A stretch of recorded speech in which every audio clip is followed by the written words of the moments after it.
ìyàwó ò mórí lọ, abomi ò mórí lọ, ọmọ mórí lọ súlé ọkọ o, ó wá mọ̀lẹ́wà o àwẹ̀ ò mórí lọ, ọ̀bùntún ò mórí lọ súlé ọkọ o, ó wá mọ̀lẹ́wà o. Hello beautiful people, welcome to my channel Yoruba America Comedy. Ayomi Kolopin channel is Yoruba and Gẹ̀ẹ́sì. My name is Princess.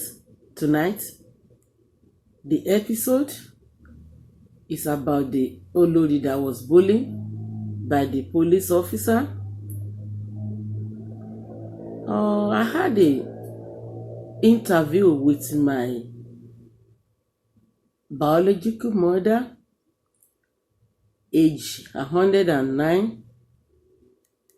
I asked many questions about Queen and the King in the palace, about the respect, the culture, how the Olori behave in the palace to the king or to the family. Yeah. Ṣé rántí pé mo ní kọ́mẹ́dì yìí ó wà fún Yorùbá àti Gẹ̀ẹ́sì. So now Yorùbá, ẹ káalẹ́ ní gbogbo ibi tẹ́ ẹ bá wà o. Àárọ̀ ni, ọ̀sán ni, alẹ́ ni. Etí tẹ́ fi ń gbọ́ mi kò ní di, ojú tẹ́ fi ń wò mí kò ní fọ́. Orúkọ tèmi ni ọmọọba obìnrin. Mo fẹ́ sọ̀rọ̀ nípa olórí wa tí ọlọ́pàá tí wọ́n misbehave pẹ̀lú wọn, tí wọ́n yẹ́bẹ́lú wọn, wọ́n sọ̀rọ̀ tí kò bójúmu sí wọn. Ìyẹn ni mo mú wá ní alẹ́ yìí. Mo wá sọ̀rọ̀ nípa culture, àṣà àti àpọ́nlé ní ilẹ̀ Yorùbá sí àwọn ọba wa tàbí sí olórí tàbí láàrin olórí sí ọba. Kò bójúmu kí olórí wa kí wọ́n máa wọ aṣọ tó jẹ́ pé ó fi ara sílẹ̀. Àwọn olórí wọ́n gbọ́dọ̀ borí ni. Mo ṣe àyẹ̀wò kékeré kan, ìwádìí kan lẹ́nu màmá mi. Wọ́n jẹ́ ọ̀kan nínú àwọn olórí ní ààfin Oòrè Ọ̀tún Èkìtì, olóore Odùduwà, nígbà tí bàbá wa Oyinlóye tí wọ́n wà lórí oyè. Màmá mi sọ̀rọ̀ nípa wípé obìnrin ò gbọ́dọ̀ yájú sí ọba, wípé obìnrin tó bá yájú sí ọba ní ayé ìgbà yẹn wọ́n máa ń bo nídìí ni, wọ́n á dákúnlẹ̀, wọ́n á sẹ̀ǹdẹ̀ lọ sílé pẹ́rẹ́ǹtì ẹ̀. Ọba tó bá ṣe bẹ́ẹ̀ sìn wọ́n á ní ó ti ní physical abuse, violent abuse,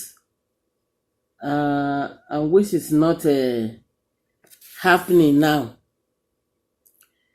But tó bá pọ̀ tiẹ̀ ṣẹlẹ̀, kò tí ì ṣẹlẹ̀ gan, àwọn olórí wa ti ń lọ sórí ayélujára. Wọ́n ti ń sọ wípé ọkọ mi abuse mi, ọkọ mi ṣe tàbí èèyàn kan abuse mi. Bẹ̀ wọ́n ní kò rí bẹ́ẹ̀ ńgbà, wọ́n ní because ẹni tó bá rí ọba fíhàn ni ọba ń pa ní ayé àtijọ́. Wọ́n ní tó bá padà dé láti ilé òbí ẹ̀ pé wọ́n máa ṣe orò fún. Àwọn orò tó máa ṣe fún ni pé wọ́n ní wọ́n máa gbàdúrà fún pé kí nǹkan burúkú má ṣẹlẹ̀ sí, kó má ṣe àìsàn, kó má kú. Pé because ẹni tó yájú sí yẹn kì í ṣẹni tí wọ́n lè wojú ẹ̀. Pé gbogbo àwọn olórí náà máa bẹ̀rẹ̀ sí ní yílẹ̀ tán máa kì, wọ́n máa sọ oríkì ẹ̀ pé kínú ẹ̀ kó fi rọ̀, kó pé ọba ò gbọ́dọ̀ bínú, pé tọ́ba bá bínú pé nǹkan burúkú ni sí ẹni yẹn. Mo rò pé irú ẹ̀ náà ṣẹlẹ̀ ní àìpẹ́ tí obìnrin kan kọ lẹ́tà tó lọ, tó ní nǹkan tí wọ́n ní òun ṣe ní ààfin pé kò rí bẹ́ẹ̀. Kò dúró nítòsí, ó lọ sọ́nà jíjìn réré ni. Ó lọ sí ìlú ibòmíì ni, nílé orílẹ̀-èdè míì tó ti lọ lọ́kọ ni, because ó mọ̀ pé consequence ẹ̀ ò dáa. Ẹ̀yin ká fi ṣe àpẹẹrẹ pẹ̀lú ọmọọba ìlú èbó Diana àti ọkọ ẹ̀. ọmọọba ìlú Ìbò Charles àti Diana ìyàwó ẹ̀, nígbà tóbìnrin yẹn fi ààfin sílẹ̀, consequence ẹ̀ ó bá àdìgan ni.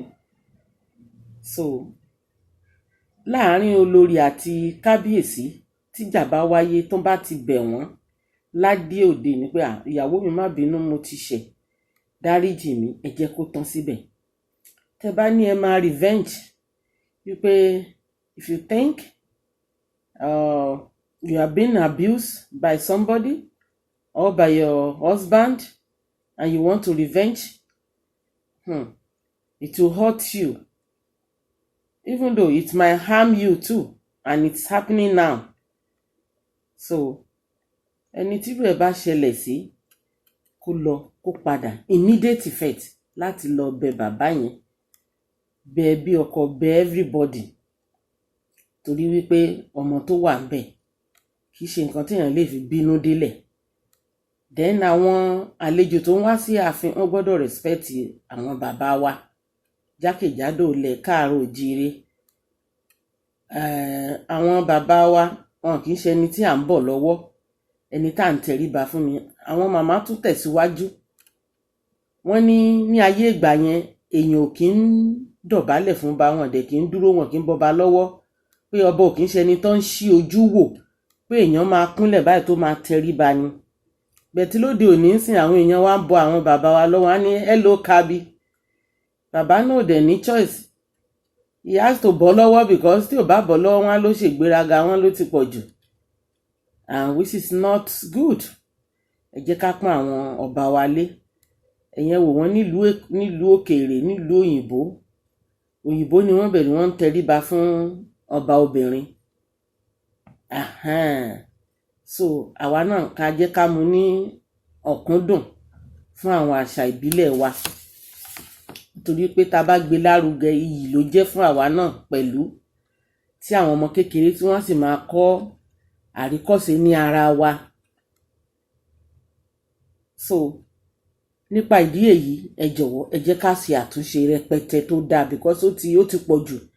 Àwọn tó ń sọ̀rọ̀ lórí móhùnmáwòrán tó ń jẹ́ ọmọ ìlú ilẹ̀ Yíbò, ilẹ̀ Calabar, wọ́n máa ń bú ọba wa ṣeré ni, tí ò dẹ̀ da. Ọ̀rọ̀ lọ́kọláya tó bá parí tán, alárinà stay away ni o, no more third party at that time. So ìyàwó náà tó ti kẹ́rù kúrò nílé ọkọ tó ti jáde, if you do that, you had lost your dignity, your privilege, and your prestige. Nobody will respect you anymore. Àwọn míì tẹ máa fi bú ẹ, wọ́n ní ìyàwó bàbá yín tí ń bọ̀, ẹ jẹ́ káàkì, ẹ já fi ṣe yẹ̀yẹ́.